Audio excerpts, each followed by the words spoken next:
안녕하세요. 저는 현재 쇼핑몰을 운영하고 있는 30대 중반의 유부녀입니다. 저도 제가 이런 고민을 쓰게 될 줄은 정말 꿈에도 몰랐네요. 인간관계에 늘 열심히 해왔고, 나름 열심히 산다고 살았던 것 같은데, 그럼에도 늘 관계는 어렵고, 이런 각자의 사연거리들이 생기는 것 같습니다. 제가 오늘 얘기할 내용은 그 중에서도 가족 관계에 대한 얘기예요. 바로 제 밑으로 생긴 두 동서들과의 갈등이죠. 차라리 세대 차이 나고 어른이신 시어머니 시집살이 내용이었으면 덜 스트레스였을까요? 저도 저보다 어린 제 밑에 동서들과 트러블이 생길 줄은 정말 몰랐습니다.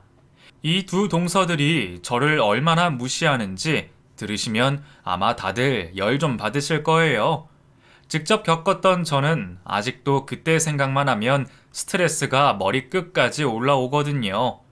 마음 같아서는 욕이라도 실컷 하면서 싸우고 말면 좋았겠지만, 그렇다고 남도 아니고 친구도 아니고 가족 사이인데다가 시댁 문제까지 끼어 있으니 저도 정말 어쩔 줄 몰라 했었네요.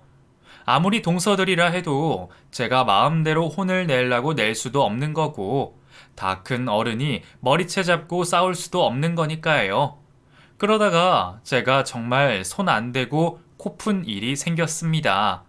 무슨 일인지 여러분들과 그 이야기를 한번 공유해 보도록 할게요. 저는 어려서부터 꾸미고 뽐내는 걸 좋아해 디자이너의 꿈을 가지고 있었습니다. 하지만 꿈이 왜 꿈이겠어요? 어영부영 나이 들어서 중고등학교에 진학을 해서야 제가 꿈꾸던 삶이 저와는 얼마나 거리가 먼 일인지 알 수 있었죠. 디자인 공부를 하는 것도 쉽지 않지만 패션을 하려면 유학을 가거나 국내 디자인과에 들어가야 했는데 그러려면 미술 학원을 다녀야 했어요.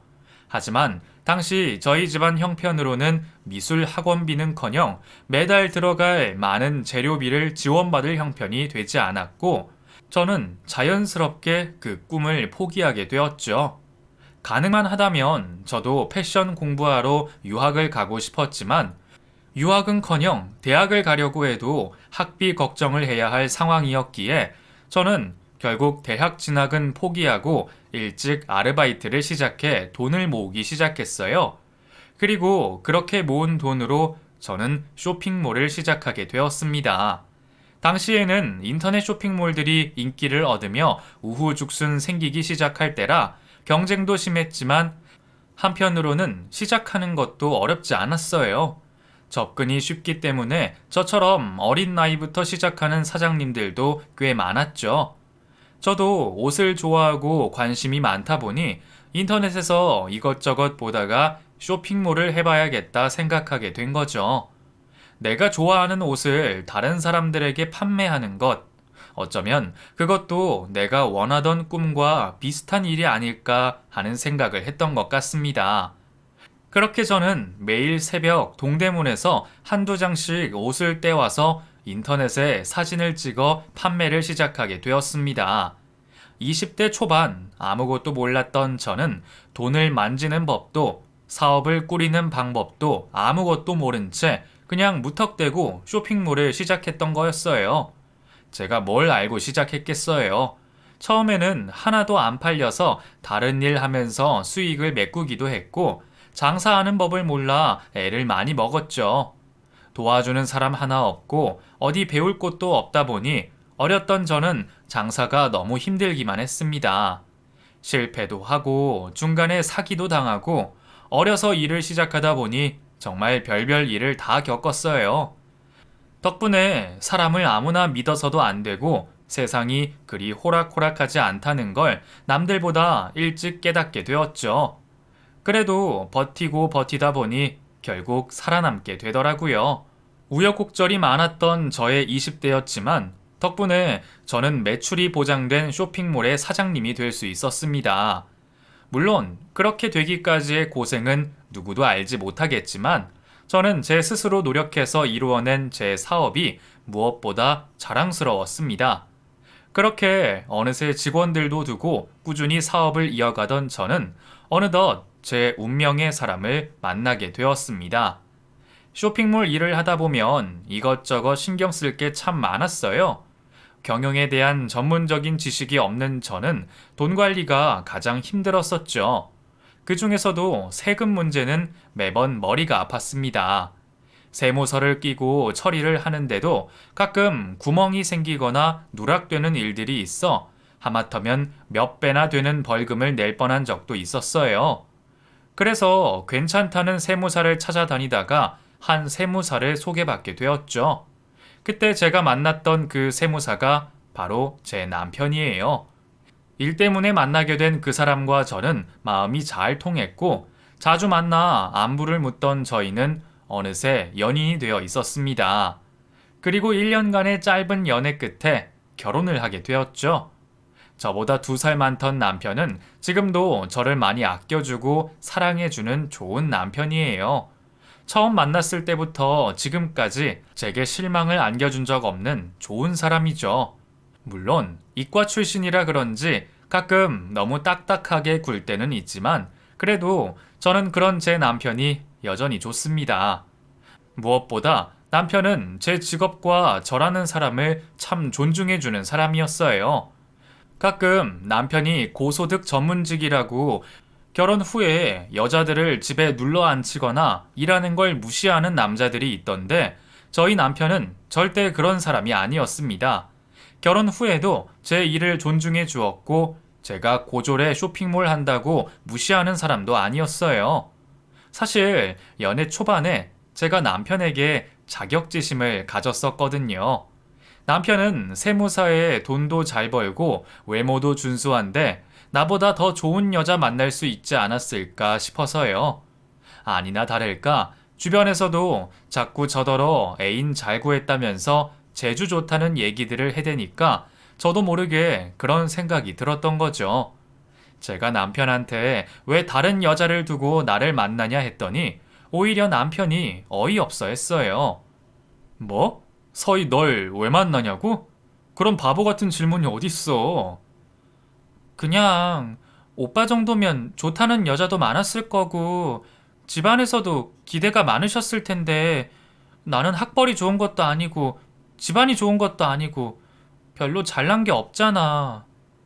서희 네가 그런 얘기하니까 되게 웃기다. 네가 잘난 게 왜 없어?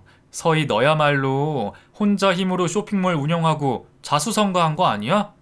오히려 사람들이 날 부러워할 것 같은데 예쁘고 능력 있는 여자친구 만났다고. 사람들이 서희 너한테 무슨 말을 어떻게 하는지 모르겠지만 그런 건 아무것도 중요하지 않아. 서로 사랑하는 건 우리 두 사람인데 나머지 조건이나 사람들 판단이 뭐가 중요해. 나는 혹시라도 서희 네가 그런 걸로 기죽거나 신경 쓰지 않았으면 좋겠어. 나는 오히려 혼자 이만큼 성공한 서희 네가 더 대단하다고 생각해. 사실 저도 그동안 좋은 대학 나와서 세무사 하고 있는 남자친구에 대해 많이 기죽어 있었던 것 같아요. 아무래도 대학을 나오지 못했다는 것이 제게는 무엇보다 큰 콤플렉스였거든요. 그땐 돈이 없어서 포기했던 거지만 그래도 남들 다 나온 대학 나도 가봤어야 하는 건 아닌가 하는 아쉬움이 살면서 늘 있었거든요. 그런 제게 오히려 혼자 열심히 해온 제가 자랑스럽다 해주는 남자친구를 보고 저는 그때 그 사람과 결혼을 생각했던 것 같아요. 물론 남편은 제 자존감을 높여주고 저를 인정해주는 좋은 사람이었지만 시어머니는 조금 다르셨습니다. 저희가 결혼하겠다고 했을 때만 해도 어머니가 저를 그리 반기지 않으셨거든요.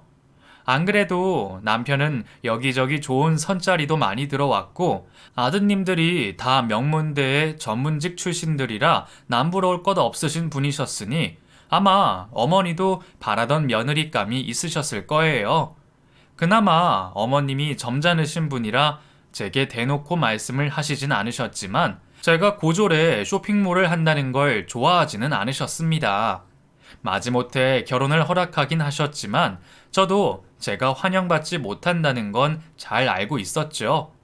그렇다고 어머니가 결혼을 반대하신 것도 아니고 제가 어머니 마음에 들지 못한 걸 누구 탓하겠어요. 그래서 저는 어머님 마음에 들기 위해 열심히 노력했습니다. 비록 어머님이 바라시던 조건의 며느리는 아닐지 모르겠지만 가족이 된 이상 저도 어머니를 성심성의껏 모시고 살가운 며느리로 가까워지고 싶었죠. 그래서 어머님이 괜찮다고 하시는데도 일부러 어머니를 찾아뵙고 매일 안부 전화를 드리곤 했어요. 어차피 출퇴근하면서 차에서 전화 한 통씩 하는 게 어렵지는 않으니까 저도 그 정도 노력은 할 수 있지 않을까 생각했거든요. 처음에는 좋지도 않은 며느리가 왜 이리 자주 전화하는지 어색하고 난감해 하시던 어머님도 제가 매일 전화를 드리고 하다 보니 익숙해지시는지 언젠가부터는 좋아하시더라고요. 너무 바빠서 연락을 못 드린 날에는 제가 어디 아픈 건 아닌지 걱정을 하실 정도였거든요. 어머니, 저 지금 퇴근하는 길이에요. 아침에는 바빠서 전화를 못 드렸어요. 식사는 잘 하셨어요? 오늘은 뭐 하셨어요? 많이 바빴니? 아휴, 나는 네가 어디 아프기라도 한 줄 알고 준우한테 물어볼까 했다. 그래, 바쁜 일은 좀 괜찮고? 네, 이제 괜찮아요. 아, 어머니. 그래서 저 내일 어머니 뵈러 갈까 하는데 어떠세요? 저랑 백화점 구경 가요, 어머니. 갔다가 차도 마시고 데이트해요. 그럴까? 그래, 너 안 바쁘면 그렇게 하자. 네, 어머니. 그럼 내일 댁으로 모시러 갈게요. 그렇게 저는 안부 전화도 자주 드리고 시간이 날 때면 남편 없이도 어머님을 찾아가 따로 시간을 보내곤 했습니다. 왜 웃는 얼굴에 침 못 뱉는다 하잖아요. 제가 하도 적극적으로 들이밀어서 그런지 처음에는 저를 부담스러워 하시고 꺼려 하시던 어머님도 점점 저를 귀여워 하시고 제게 다정하게 대해 주셨죠. 그렇게 저는 노력 끝에 시어머니와 가까워지면서 저도 어느새 시댁 가족의 구성원으로 인정을 받게 되었습니다. 남편은 그런 제 노력을 누구보다 잘 알아주며 제게 고마워했고, 덕분에 저는 고부 갈등이나 시집살이 없이 행복한 결혼 생활을 유지할 수 있었죠. 그래서 그때는 제 스스로가 참 대견하고 뿌듯했습니다. 일도 결혼도 잘 유지하고 있다 생각했고, 무엇보다 그것들 모두 제 노력으로 이루어낸 것이라는 게 제일 값진 일이었어요. 그렇게 행복했던 결혼 생활이 평생 유지될 줄 알았던 제게 뜻하지 않은 일이 벌어지게 되었습니다. 남편의 두 동생들이 비슷하게 결혼을 하게 되었던 거죠. 남편보다 4살, 6살 어린 남동생들은 저희가 결혼하고 3년 뒤에 결혼식을 올리게 되었어요. 두 사람들 연애 시기가 비슷한 탓에 몇 달 간격을 두고 나란히 결혼식을 올리게 되었고, 그렇게 제게는 2명의 동서가 생기게 되었습니다. 새 식구가 들어온다는 소식에 처음에는 저도 무척 기뻤습니다. 동서들이 어떤 사람들인지 너무 궁금했고, 나중에 새 며느리들끼리 모여서 친목 도모를 하고 싶었어요. 하지만 그것은 저의 너무나 잘못된 바람일 뿐이었습니다. 막내 동서까지 합류한 뒤로 두 동서가 저를 따돌리기 시작했거든요. 사실 두 동서는 가족이 되기 이전부터 서로 알던 사이였습니다. 두 사람이 해외 유학 시절부터 친구였다고 하더라고요. 해외 명문대 출신이라는 동서들은 유학 중 만난 친구 사이였고, 학교를 마치고 돌아와 저희 시동생을 만나게 된 막내 동서를 통해 둘째 시동생과 큰 동서가 소개를 받게 되었던 거죠. 친구끼리 형제를 만난다는 게 흔한 일이 아닐 텐데 두 사람 사이가 무척 좋은지 그런 일이 다 있게 되었네요. 가족이 될 사이에 친하다는 건 축하할 만큼 좋은 일이겠지만 그것 때문에 제게 문제가 생길 줄은 정말 꿈에도 몰랐습니다. 막내 동서가 시집을 오고 시댁에서 처음으로 다 같이 모이는 자리였어요. 식사 준비는 어머님이 미리 거의 다 해두셨지만 며느리들이 상을 차리고 거들기 위해 모두들 주방에 모였죠. 식사 준비를 혼자 하신 어머님이 힘드셨겠다 싶어서 나머지는 저희들이 하겠다고 어머님을 거실로 보내드렸죠. 어머니, 혼자 이 많은 걸 다 준비하신 거예요? 너무 고생하셨겠어요. 차라리 저라도 불러서 같이 하시지 그러셨어요. 아휴, 너도 바쁜데 부르기는 무슨. 이 정도는 나 혼자도 그냥 하지. 그래도 애들 결혼하고 처음으로 다 같이 모이는 날인데 내가 이 정도는 해야지. 어머니, 고생 많으셨으니까 나머지는 저희가 할게요. 피곤하실 텐데 잠깐이라도 좀 쉬세요. 그럼 그럴까? 하긴 내가 버티고 있으면 너희들만 불편하겠다. 그럼 큰애 너한테 맡길 테니까 네가 둘째, 셋째한테 잘 좀 알려주고 셋이 대화도 좀 하면서 친해지렴. 그럴게요. 어머니 쉬세요. 그렇게 어머니를 거실로 보내고 새 며느리들만 주방에 남게 되었습니다. 어차피 요리할 건 별로 없었고 음식들 옮겨 담고 세팅 정도만 하면 끝이었어요. 그래도 제가 결혼 생활이 오래되었으니 동서들에게 그릇들이 어디 있는지 어머님은 어떤 걸 좋아하시는지 알려주며 같이 상을 차리려고 했죠. 저 큰 동서, 작은 동서라고 부르면 될까요? 예, 뭐 아무렇게나 편한 대로 하세요. 그럼 큰 동서는 갈비만 한 번 더 재워주고 작은 동서는 그릇 좀 씻어줄래요? 아, 그 어머니는 갈비 바싹 구운 거 안 좋아하시니까 살짝만 앞뒤로 구우면 돼요. 부탁해요. 사실 두 사람이 몇 달 간격으로 결혼식을 올려서 저는 아직 큰 동서와도 친해질 겨를이 없었습니다. 막내 동서는 상견례와 결혼식을 제외하면 그날이 세 번째였고요. 그래서 저도 동서들이 참 불편했죠. 말을 어떻게 해야 할지도 모르겠고 아무리 어리고 제 밑에 동서들이라지만 무턱대고 반말을 하기가 쉽지 않더라고요. 그런데 불편한 건 동서들도 마찬가지인 건지 제가 먼저 말을 걸기 전에는 먼저 저한테 말도 하지 않고 아예 저를 빼고 자기들끼리만 대화를 나누더라고요. 저도 쇼핑몰하고 시장 다니면서 산전수전 겪었고 어디 가서 친화력 없다는 소리는 못 들어봤는데도 두 동서를 대하는 것은 너무 어려웠습니다. 다들 모르는 사이에 처음 만난 거라면 서로 통성명도 하고 두루두루 지내며 친해질 텐데 두 사람은 오래된 사이에 저만 모르는 사람이다 보니 두 사람과 제 사이에는 시작부터 보이지 않는 벽이 존재하는 듯 했어요. 둘이서만 떠들기 바쁜 두 사람은 제가 무슨 말을 하는지 듣지도 않고 자기들끼리 얘기를 나누기 바빴습니다. 신혼여행은 어땠어? 괌은 나도 안 가봤는데 사람 많아? 많긴 많지. 호텔이랑 쇼핑몰에 거의 다 신혼여행 온 사람들 같더라. 한국 사람이 너무 많으니까 오히려 여기가 괌인 건지 제주도인 건지 모르겠더라고. 차라리 다음번엔 멀더라도 한국 사람 없는 데로 가야겠어.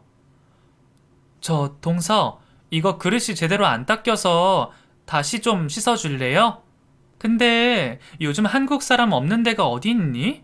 차라리 유럽을 가야 좀 덜하긴 하지. 동서?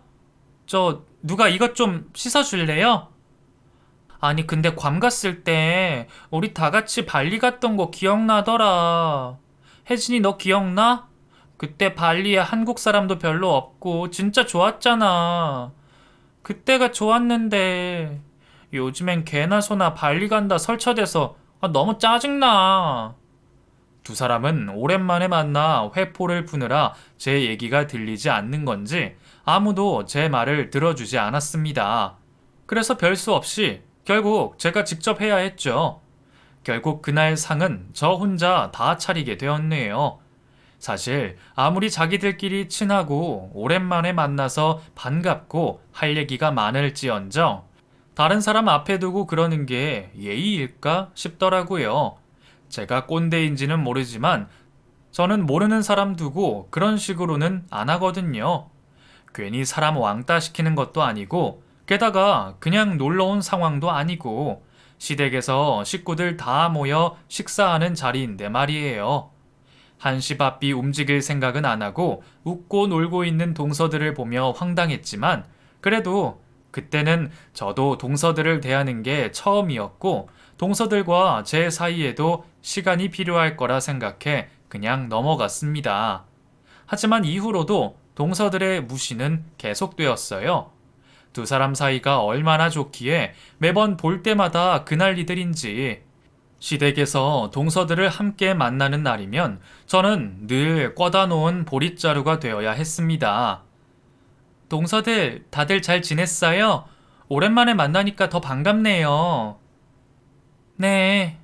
아, 지혜야. 나 너 줄 거 있다? 저번에 네가 얘기했던 화장품 기억나? 내가 백화점 갔다가 네 생각나서 하나 사왔어. 어머, 진짜? 그거 품절이라 그러던데 어떻게 구했어? 나 VIP잖아. 매니저 언니한테 구해달라 했지. 너무 고마워. 근데 하나 더 있네? 이건 뭐야? 아, 이건 어머님 거. 이따 드리려고. 아, 그래? 나 봐봐. 어때? 색 잘 어울려? 둘이서 식사 준비할 생각은 안 하고 식탁에 앉아서 화장품들을 나누고 있더라고요. 저 혼자 요리를 시작하기도 뭐하고 뻘쭘하게 있다가 말을 붙였죠. 어머, 화장품 샀어요? 너무 예쁘다. 막내 동서랑 잘 어울리네요.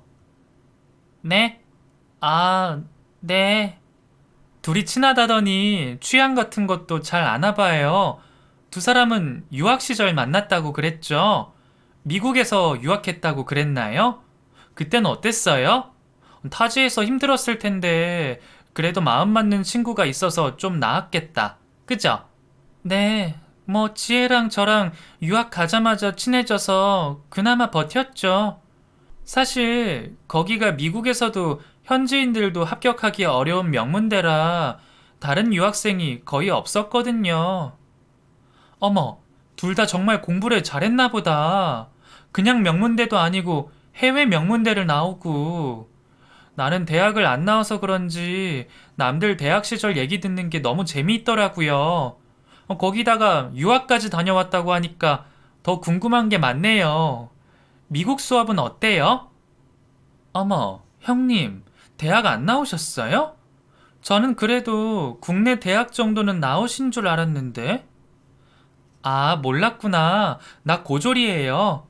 하긴, 요즘에는 웬만하면 다 대학 나오니까 고졸이 더 특이하겠네요. 저는 아주머님도 그렇고 시댁이 다들 학벌이 괜찮아서 형님도 그러신 줄 알았는데 하긴 쇼핑몰 하시는데 대학이 필요하진 않겠죠? 묘하게 저를 무시하는 동서의 말에 기분이 상했지만 저는 최대한 두 동서와 친해져 보려 애를 썼습니다. 하지만 제가 노력할수록 오히려 동서들과 더 멀어만 지는 기분이었어요. 안 그래도 둘이서만 친하게 지내는 동서들은 제가 고졸이라는 것을 들은 이후로는 저를 더 무시하는 듯 했습니다. 사람을 앞에 두고 귓속말하며 수근거리면 누가 기분이 좋겠어요? 대체 무슨 얘기를 하는 건지 모르겠지만 자기들끼리 영어로 얘기하면서 깔깔대는 걸 보니 누가 봐도 제 얘기일 것 같더라고요. 귓속말이라 다 듣지는 못했지만 대충 얘기를 들어보니 정말 저를 무시하는 얘기인 듯 했습니다. 교묘하게 주어를 빼고 말하는 탓에 나에 대한 얘기인지 정확히 짚을 길이 없었죠. 하지만 머리 나빠서 고등학교 나와 장사를 한다는 뉘앙스를 들어보면 제 얘기라는 걸 짐작할 수 있었어요. 확실하지 않은 탓에 따져 물을 수도 없지만 정황상 제 얘기가 분명한 것을 들으면서 기분이 상하지 않을 수도 없었죠. 그래서 처음에는 저도 어쩔 수 없이 참았습니다. 대놓고 사람을 무시하는 걸 보니 너무 당황스럽고 민망해서 얼기도 했고 또 증거도 제대로 없고 2대1인 상황에 제가 따져 물어봤자 괜히 저만 바보가 될 게 뻔해 보였어요. 근데 한 번은 참아도 두 번은 못 참겠더라고요. 두 사람은 내가 영어를 못 알아듣는다 생각하는지 아니면 자기네들 목소리가 작다고 생각하는지 제 앞에서 다 들리게 영어로 제 욕을 하곤 했습니다. 대학 못 나와서 무식하다, 말도 섞기 싫다, 시장에서 장사나 하면서 명품 두르고 다닌다, 별별 소리를 다 하는 걸 듣고 있으려니 저도 더는 못 참겠더라고요. 그래서 참다 못해 한마디를 했죠. 동서들, 무슨 얘기하는데 그렇게 재미있어? 누군지는 모르겠지만 동서들이 말하는 그 사람도 나처럼 고졸에 장사하나 봐. 근데 그게 그렇게 비웃을 일이야? 나도 똑같이 고졸에 장사하는 입장으로 가만히 듣기가 좀 그렇네. 어머, 형님, 어떻게 알아들으셨어요? 영어 하실 줄 아세요? 잘은 못해도 그 정도는 알아듣지. 한국에서 기초교육과정 배웠으면 다들 기본 정도는 알아듣지 않아? 내가 대학을 안 나온 거지 기초교육과정을 못 배운 건 아니거든. 아, 근데 형님 얘기는 아니에요. 그냥 저희가 아는 사람이 있어서요. 그래, 설마 동서들이 내 앞에서 내 욕을 하지는 않겠지. 아무리 개념이 없고 생각이 없다고 그렇게 하겠어? 근데 나도 들리길래 들었지만 어디서 남 얘기하는 건 별로 좋지 않아. 게다가 그 사람이 누군지 몰라도 대학 못 나오고 장사해서 돈 버는 거 가지고 두 사람한테 피해 준 것도 없지 않아? 예? 동서들한테 피해 준 것도 없는데 왜 별것도 아닌 걸로 사람 욕을 하냐고. 남이 보기에도 좋지 않으니까 그런 건 좀 자제해. 두 사람도 이제 결혼도 했고 유학하던 시절에 어린 애들 아니잖아. 그리고 언제까지 그렇게 떠들고 있으려고? 나 혼자 하게 두지 말고 내가 안 시켜도 각자 할 일 알아서 찾아서 좀 해. 하긴 어차피 내가 시켜봤자 아무도 하지도 않는데 내가 말해서 뭐 하겠어. 그치? 네? 죄송해요. 아무리 그랬어도 참았어야 하는 건데 말이에요. 제가 못 참고 두 사람에게 일침을 가한 그날 이후 저는 아주 철저히 왕따가 되어야 했습니다. 학창 시절에도 따돌림 당하면 그 기억이 평생 가는 법인데 설마 하니 나이 다 먹고 그것도 가족 안에서 이런 일이 생길 줄은 정말 몰랐습니다. 차라리 둘이서만 짝짝꿍하고 편먹고 놀면 어쩌겠냐 싶어 참겠는데 이것들이 어머님까지 포섭해서 저를 따돌리려고 하더라고요. 어머니, 뭐 하고 계세요? 식사는 하셨어요? 지금 둘째 막내랑 같이 밥 먹고 왔지. 너도 같이 왔으면 좋았을 텐데 많이 바쁘다면서? 네? 그게 무슨 말씀이세요? 아니, 애들이 너는 바쁘다고 해서 우리끼리 왔는데 아니었니? 아, 아니요. 맞아요. 제가 깜빡했나 봐요. 그래, 뭐 바쁘다니 아쉽지만 그래도 네가 제일 큰 며느리잖니. 바빠도 종종 다 같이 시간 내서 보고 그러자꾸나. 애들 말 들어보니까 애들이 아직 너를 많이 불편해하는 것 같던데 애들끼리는 원래 친구라 사이가 좋은데 큰애 너만 멀게 느껴지면 좀 불편하지 않겠니? 물론 너도 아직은 불편하겠지만 그래도 네가 윗사람으로서 먼저 아우르고 그래라. 서희 네가 그래도 사람들한테 잘하잖니. 애들도 너랑 친해지고 싶은 모양인데 네가 무섭고 다가가기가 좀 그런가 보더라. 내가 말은 잘 해놨다만 그래도 네가 따로 애들 만나서 친목도 다지고 좀 그랬으면 좋겠구나. 네, 어머니, 걱정하지 마세요. 제가 좀 더 신경 쓸게요. 그래, 나는 서희 너만 믿는다. 정말 황당했습니다. 나한테는 어머님 만난다는 얘기를 전한 적도 없으면서 이것들이 중간에서 지들 마음대로 나를 컷하고 어머니 앞에서 우리가 가까워지지 못한 게 다 저 때문이라고 말을 지어냈네요. 두 사람이 점점 나를 가지고 노는 듯 싶어 정말 화가 치밀었죠. 대체 왜 시어머니까지 끌어들여서 나를 핍박하는지 저도 정말 알고 싶었습니다. 하지만 아무리 생각해도 동서들이 저를 싫어하는 이유를 알 수가 없었어요. 그런데 저는 얼마 뒤에야 그 이유를 두 사람에게서 직접 들을 수가 있었습니다. 동서들 하는 꼴이 하도 어이없어서 제가 대화 한번 하자고 따로 불러 모았거든요. 큰 동서, 막내 동서, 얼마 전에 어머님이랑 따로 만났다며? 나한테 말해준 사람 아무도 없는데 어머님은 왜 내가 바빠서 못 왔다고 알고 계시지? 형님 바쁘신 거 맞지 않아요? 쇼핑몰 맨날 바쁘시다면서요. 그래서 그날도 당연히 바쁘실 줄 알고 따로 연락 안 했죠. 맞아요. 그리고 사실 형님 그날 오셨어도 재미없으셨을 거예요. 저희 어머님 모시고 미술관 다녀왔거든요. 내가 재미없을 거라니? 그게 무슨 말이야? 형님이 미술에 대해서 좀 아세요? 기초교육 과정은 배우셨겠지만 그런 건 모르실 거 아니에요. 잘 모르는데 보자고 하면 혼자 지루하실까 봐요. 뭐? 대학 안 나오면 미술관도 못 갈까 봐? 동서, 나도 그림 볼 줄 알고 예술 좋아해. 한번 물어나 보지.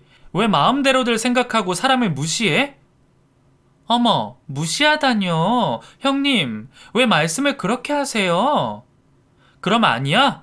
어려울 거라느니 멋대로 판단하고 어머님 앞에서 일부러 나 빼놓고 그런 게 무시가 아니면 뭐가 무시야? 그리고 내가 치사하게 말 안 하려고 그랬는데 저번에도 둘이서 영어로 쑥덕거리는 거 내 얘기한 거잖아. 내가 바보라서 모른 척하고 넘어갈 줄 알아? 사람이 눈 감아주고 적당히 눈치 주면 조심할 줄 알아야지. 두 사람 대체 나를 어디까지 무시하려는 거야? 아, 형님이 자꾸 무시한다 하시니까 한마디만 할게요. 저희가 형님을 무시하려고 한다기보다 그냥 저희랑 형님이랑 수준이 안 맞는 거예요. 뭐가 수준이 안 맞는다는 거야?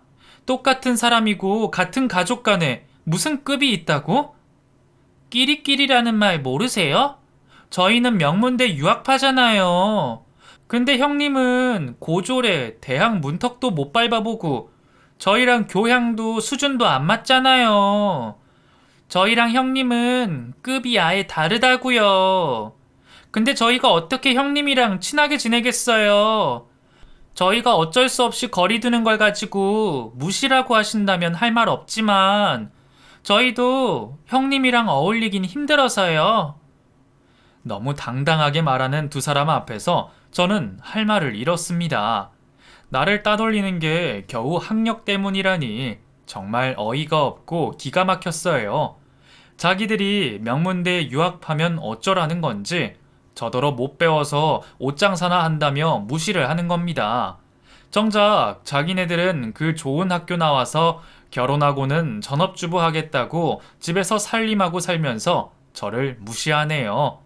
더 웃긴 건 집에서 살림하고 아직 아이도 없어서 한가한 두 사람은 일을 해야 하는 시댁 행사에는 매번 이 핑계 저 핑계 대며 빠지곤 했습니다. 제사도 안 하는 시댁에서 하루 다 같이 모여서 전부쳐 먹자고 그랬더니 전날 둘이서 같이 뭘 먹고는 장염에 걸렸다면서 못 온다고 거짓말을 하더라고요. 그게 거짓말인 걸 제가 어떻게 알았냐고요? 두 사람이 그날 만나서 브런치 카페 간 사진을 봤거든요. 안 그래도 그렇게 얌체같이 구는 동서들 때문에 스트레스가 많았는데 이것들이 겨우 그딴 걸로 사람을 무시한다는 소리를 하니까 정말 복장이 터질 것 같았습니다.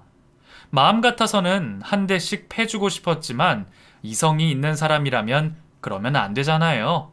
그렇다고 제가 나이도 어린 두 동서들에게 당하고 있는 걸 어디다 토로할 수도 없고 창피하고 속상한 마음에 남편에게 말을 할 수도 없었네요. 사실 형제들 간의 사이도 좋았고 동서들도 다른 식구들 앞에서는 조용히 있었기에 제가 말을 꺼내 분란을 만드는 게 저한테는 꽤 부담스러운 일이었어요. 그리고 한편으로는 여태 제가 살아온 방식처럼 제가 처한 그 문제 역시 제 힘으로 해결하고 싶었죠. 그래서 제 딴에도 여러 방법을 써봤어요. 동서들한테 화도 내고 친해지고 싶다고 다정하게도 굴어보고, 하지만 그럴수록 저만 바보가 될 뿐이었습니다. 차라리 안 보고 살 수 있는 남이면 방법이 쉬울 텐데, 앞으로 평생 보고 살아야 할 사이에 계속 이런 일을 당해야 한다 생각하니 정말 끔찍하더라고요.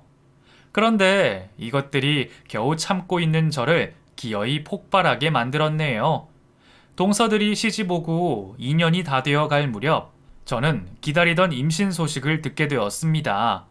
벌써 30 중반이 다 되어 가는데 아이 소식이 없던 탓에 저희 부부가 꽤 애를 먹었거든요. 어머님과 저희 부모님도 직접 말씀은 안 하시지만 걱정을 하고 계셨고, 특히나 저희 시어머니가 첫 손주 생각에 많이 기다리고 계셨죠. 그렇게 결혼하고 한참 만에 어렵게 아이를 갖게 된 탓에 저희는 너무나 기뻤습니다. 당장 양가 부모님께 소식을 알렸고 다음 주말 시댁에서 다 같이 축하 파티를 하기로 했어요.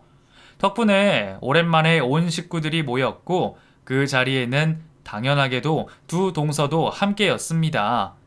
굳이 그 둘을 보고 싶지는 않았지만 동서 두 사람도 식구들 앞에서는 제 임신 소식을 축하한다면서 가식을 떨더라고요. 하지만 아니나 다를까 저희끼리만 있는 자리에서 또 사람 속을 긁는 소리를 하는 거죠. 형님, 임신 다시 한번 축하드려요. 그래, 다들 고마워. 근데 형님은 걱정 안 되세요? 무슨 걱정? 아니, 보통 자녀의 지능은 엄마를 닮는다잖아요. 혹시 아이가 형님 닮아서 무식하면 어쩌나 싶어서요. 뭐? 동서, 지금 뭐라 그랬어? 아유, 화내지 마시고요. 저는 그냥 시조카가 걱정돼서 그러는 거죠. 그러게요. 그런 거 생각하면 차라리 딸인 게 낫겠네요. 아들이면 좀 그래도 딸이면 형님처럼 대충 쇼핑몰 같은 거나 하면 될 테니까. 그쵸? 그동안 저를 무시하는 것까지는 다 참으려고 했는데 엄마 마음이 그런 건지 아직 태어나지도 않은 내 자식을 가지고 그런 말을 하는 건 도저히 참지 못하겠더라고요. 저는 그날 두 동서에게 복수를 다짐하고 기고만장한 두 동서의 길을 제대로 잡기 위해 기회를 노리게 되었습니다. 하지만 집안도 빵빵하고 명문대 유학파 출신의 자기 잘난 맛에 사는 동서들을 제가 무슨 수로 휘어잡겠어요. 저도 마음은 먹었지만 제 생각보다 쉽지 않아 답답하기만 했습니다. 그러던 중 제가 절대로 잊지 못할 귀인을 만나게 되었습니다. 어느 날 친구의 지인과 함께 자리를 하다가 그분이 우리 동서들과 같은 학교 출신이라는 것을 알게 되었어요. 사실 주변에 유학 다녀온 사람이 있더라도 똑같은 학교 출신 찾기가 쉽지 않을 텐데 우연하게 생긴 그 기회에 저는 쾌재를 불렀습니다. 어떻게 하고 많은 학교 중 제가 동서들이랑 같은 학교를 나온 사람을 만나게 되었을까요? 어머, 정말 그 학교 출신이세요? 그럼 혹시 같이 학교 다닌 유학생들도 좀 아실까요? 다는 모르지만 위아래로 어느 정도는 알죠. 아무래도 저희 학교에 한국 유학생이 워낙 없었어서요. 그래서 졸업한 뒤에도 모임이 있을 정도로 끈끈하거든요. 저 그럼 혹시 오혜진이랑 김지혜라고 아실까요? 서희 씨가 걔들을 어떻게 아세요? 어머, 정말 아세요? 알다 마다요. 저도 직접 알고 지낸 건 아닌데 걔네 유명했거든요. 제가 동서들 이름을 대자 그 귀인이 제게 얘기를 들려주셨습니다. 걔들 둘이 똘똘 뭉쳐다니기로 유명해서요. 그리고 워낙 노는 자리에 빠지지를 않았어서 저도 자주 봤었죠. 파티한다 그러면 항상 있었으니까요. 동서들이 유학 시절 얘기를 그렇게 많이 하더니 공부만 열심히 한 게 아니라 놀기도 참 열심히 놀았던 모양이에요. 매일 클럽에 파티에 술도 그렇게 잘 마셨다고 하더라고요. 식구들 앞에서는 얌전한 척, 와인 한 잔도 잘 못하겠다던 동서들의 새로운 모습에 저도 많이 놀랐네요. 그동안 두 사람 뒤를 캐면서도 아무것도 얻지 못했던 저는 그날 정말 좋은 수확을 얻을 수가 있었습니다. 그분이 가지고 있다는 동서들의 과거 사진까지 얻을 수가 있었거든요. 내가 그걸 보이면 두 사람이 무슨 반응을 할지 정말 궁금해졌습니다. 하지만 또 한편으로는 내심 생각이 많아졌죠. 어릴 적에 실수할 수도 있는 거고 술 먹고 좀 놀 수도 있지.